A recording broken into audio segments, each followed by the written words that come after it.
Assalamualaikum warahmatullahi wabarakatuh. Hari ini saya dan kelompok saya akan mempresentasikan tentang strategi The New 7S The Evening.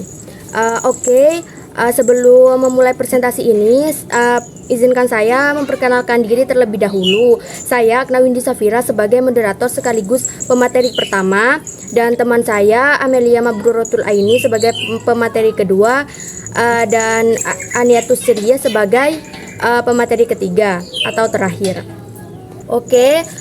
Sekarang masuk ke materi pertama, yaitu saya sendiri yang akan menjelaskannya.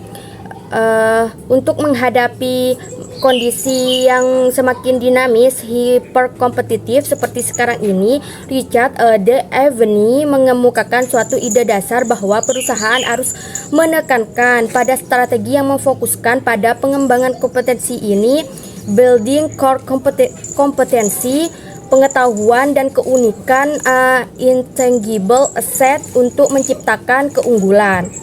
Oleh karena itu, The Evany mengajukan 7 kunci keberhasilan perusahaan dalam hiperkompetitif environment yang dikenal dengan The New 7S. Untuk penjelasan selanjutnya akan dijelaskan oleh teman saya, yaitu Amelia Mabrurotul Aini sebagai pemateri kedua.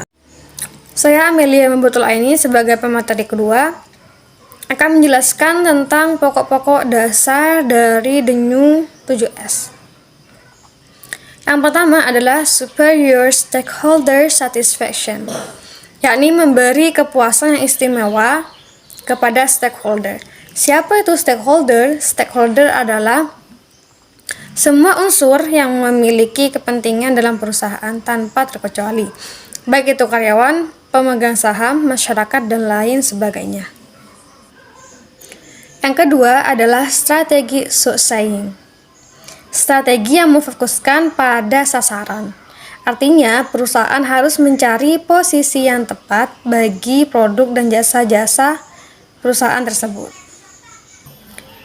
Yang ketiga adalah positioning for speed, yakni strategi dalam memposisikan perusahaan secara tepat di pasar. Jadi, perusahaan harus segera mengkomunikasikan produk dan jasa-jasa tersebut ke pasar agar segera dikenal oleh konsumen. Baik, terima kasih Mbak Amel. Selanjutnya akan dijelaskan oleh Mbak Ani sebagai pemateri ketiga. Bismillahirrahmanirrahim. Pokok yang keempat ada positioning for surprise, yakni dengan membuat posisi yang lebih mencengangkan dengan penciptaan barang-barang atau jasa-jasa baru yang lebih unik dan berbeda, serta dengan menambahkan nilai tambah yang baru, yang mana akan membuat konsumen kita senantiasa menyukai barang-barang atau jasa yang diciptakan oleh perusahaan kita.